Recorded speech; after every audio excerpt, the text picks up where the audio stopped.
অনেক কথা মুখে বলতে পারে না, লিখার মাধ্যমে যে কথাটা মানুষ বলতে পারে।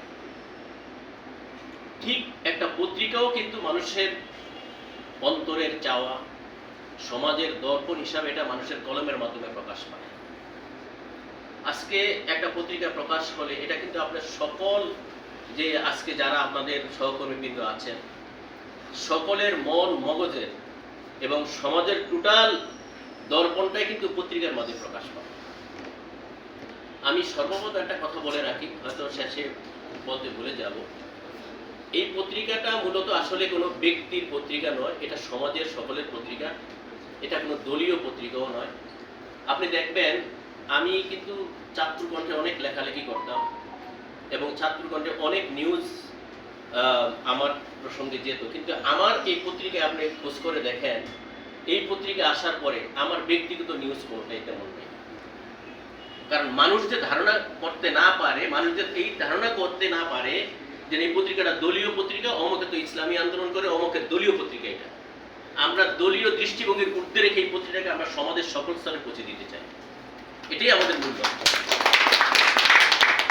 আর আরেকটা বিষয় হলো ধর্মীয় বিষয়ে অনেকে সম্পাদকীয় লেখেন আমি দেখেছি। আমার কথা হচ্ছে ধর্মীয় যে সমস্ত একতলাফি বিষয়গুলো আছে, মতবিরোধ যে সমস্ত বিষয়গুলো আছে, এইগুলোতে আমরা হাত দেব না। এগুলোর জন্য ওলামায়ে কেরাম, বিজ্ঞজনরা আছেন, ইসলামী স্কলাররা আছেন, এখানে আমরা হাত দেব না। এখানে হাত দিলে সমাজে অনেক শ্রেণী অনেক মতের মানুষ থাকে, কারো পক্ষে যাবে কারো বিপক্ষে যাবে। তো সেই হিসাবে এই বিষয়টাকে আমরা সকলে এড়িয়ে চলবো।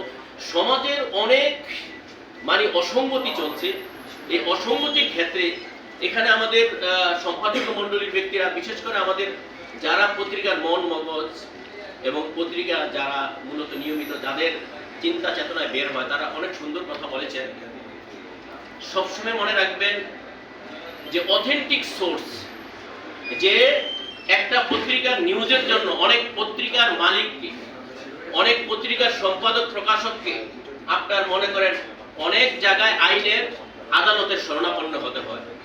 আদালতের শরণাপন্ন হতে আমরা ভয় পাই না, কিন্তু একটা কথা জানা রাখবেন, সেখানে যে আপনারা অথেন্টিক সোর্স দিতে পারেন, আমরা যে জবাব দিতে পারি, সাহসিকতার সাথে নিউজ করবেন, কোনো আপত্তি নেই, কিন্তু সোর্স হতে হবে অথেন্টিক সোর্স, যে আমরা আমাদের শক্ত ভাষায় তার জবাব আমরা দিতে পারি।